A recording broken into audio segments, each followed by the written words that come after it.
All right, let's jump into this deep dive. We're tackling some seriously fascinating stuff today. Bulgarian esoteric thought. Oh, wow. Right. Yeah. We've got an episode from a show called The Visible and Invisible, and it's all about the meaning of life. You know me, and anything that sounds this intriguing, Yeah. and I am all in. And you provided the transcript, so we're going deep on this one. Yes. And they really get into it, exploring this whole concept through the lens of Kabbalah. And they start off with a pretty simple idea, which is that human beings were hardwired to seek pleasure. Okay, well, that's not exactly like a groundbreaking revelation, right? Yeah, I mean, yeah. I think we all kind of figured that one out. 'Cause who doesn't like a little pleasure in their life? Of course. Yeah. Everyone enjoys a bit of pleasure.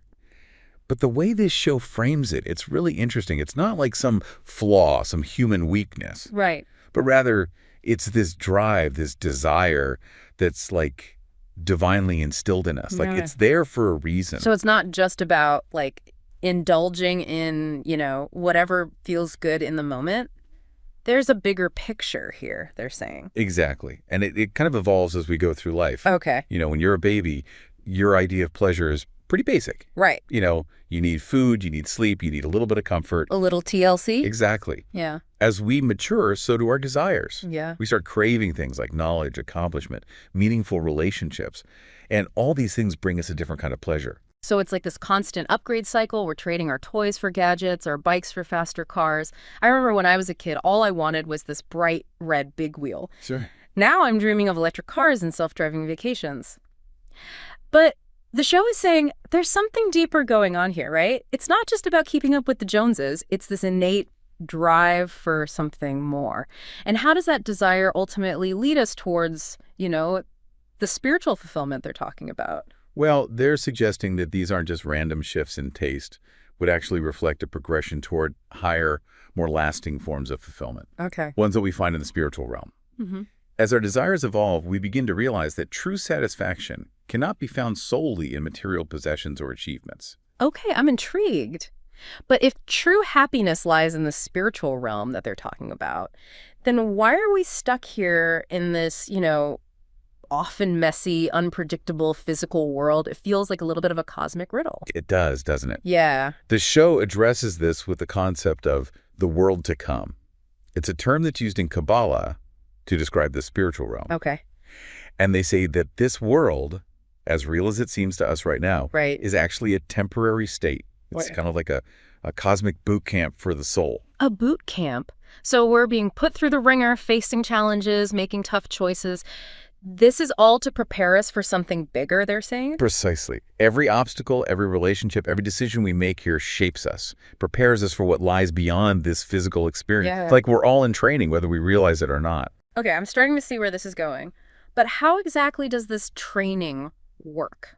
Like, do we get graded on how well we navigate rush hour traffic or handle a frustrating coworker? Well, not exactly. The show goes on to explain. It's not really about those specific situations, but more about the qualities that we cultivate within ourselves. Oh, okay. They compare this material world to a polygon. A polygon. Yeah, like a shape with many sides. And the idea is that on each side, we're confronted with these opportunities to, confront our less desirable traits. Okay, those less desirable traits. So we're talking like anger, jealousy, impatience, those kinds of things. Exactly. Okay. All those things that, we'd rather not have. Right. But they're there. Yeah. They're part of us. Part of the human experience. Exactly. So it's less about acing some cosmic pop quiz and more about like inner character development. Yeah. We're a work in progress. Exactly. It's about recognizing those moments as chances to, transform those negative tendencies into virtues. It's in the struggle, Okay. the overcoming. Right. That's where our souls are refined. So we're not necessarily striving for this perfect blissful existence where we never get frustrated or lose our cool. It seems like the show is saying that those, quote unquote negative emotions are all part of the human experience. Sure. It's what we do with them, Yeah. how we choose to respond to those emotions. That truly matters. Yeah, this is reminding me of that saying, life is not about waiting for the storm to pass, but learning to dance in the rain. But how do we know what steps to take? How do we actually use these challenges to refine ourselves? What did they say about that? Well, they introduced this kind of memorable analogy to illustrate this journey. It's the parable of the man who travels to an island. Okay. And this island is covered in diamonds. Wait, hold on. An island made of diamonds. Covered in diamonds. Okay, you got my attention. It gets better. So this man, he hears these rumors of this island. Right. And he risks everything. Wow. His savings, his safety, everything. Wow. To reach it. Okay. He endures this treacherous journey, finally arrives. Okay. And it's even more incredible than he imagined. Diamonds everywhere. Okay, so what does he do? Does he start filling his pockets, his backpack, his hat, everything? You'd think so, right? Yeah. But here's the twist. Okay. Instead of gathering the diamonds, he gets completely distracted by a field of potatoes. No. He spends his entire time on the island digging up potatoes, completely overlooking the true treasure. So he goes back home after all that effort with a boatload of potatoes. Potatoes. Okay, I'm no farmer, but even I know diamonds are a tad more valuable. It's like he went to a 5-star restaurant and just filled up on bread. Right. Yeah. It's an amusing image, right? Yeah. But you see the deeper point. Absolutely, yeah. It's like we're all capable of being that guy so focused on the everyday, the potatoes in our lives that we miss the diamonds. Those moments of true connection, growth, purpose right there, right in front of us. Precisely. And it highlights how easy it is to get caught up in material possessions, achievements, even fleeting distractions, while overlooking the true treasures that this life has to offer. So how do we avoid that? How do we make sure we're not trading, true fulfillment for a boatload of metaphorical potatoes? Well, the show seems to suggest that it starts with shifting our perspective. It's about remembering that while those potatoes, those material things, they have their place, but they're not the ultimate source of happiness. It's like that saying, you can't take it with you, but maybe you can take those diamonds, those diamonds of wisdom, growth, and love with you to the next level.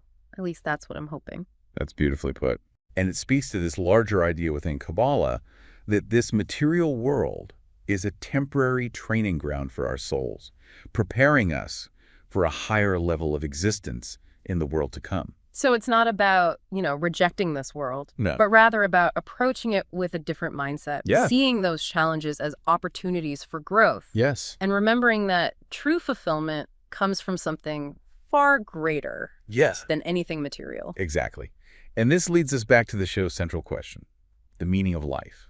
According to this episode, the meaning lies in utilizing this material world, this corridor as they called it, as a space to refine ourselves, transform our weaknesses into strengths, and ultimately move closer to a state of spiritual wholeness. To polish our souls until they sparkle like those diamonds. It's a beautiful thought, but I have to admit, a little daunting too. Right. It makes you think about, your own life, your own priorities. It certainly does. And it raises some profound questions as well.